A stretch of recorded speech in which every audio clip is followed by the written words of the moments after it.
فيه يبيض مرة واحدة في العمر. الكلام ده صح ولا غلط؟ يزعمون.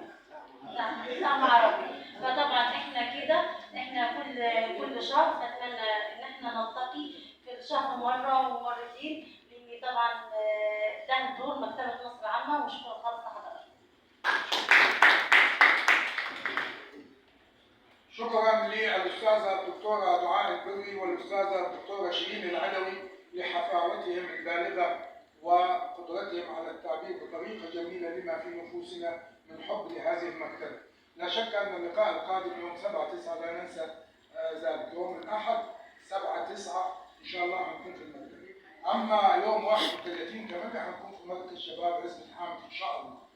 الآن جاء لتفعيل البرنامج الثقافي في المكتبة، ومع كلمة أستاذ الأجيال والذي عمت بصمته كل ربوع قنا ومثقفي قنا. لا يوجد مثقف في قنا إلا ويحمل بصمة الأستاذ عبد الرحيم قرشي أحمد أبو بكر، صاحب الموسوعة الكبيرة في الثقافة وفي إعداد الأجيال، حيث كان مدرسا عظيما تعلمنا منه الأخلاق والضمير والأدب قبل العلم، وكان أيضا موسوعي الثقافة في العلم إنه الأستاذ عبد الرحيم قرشي.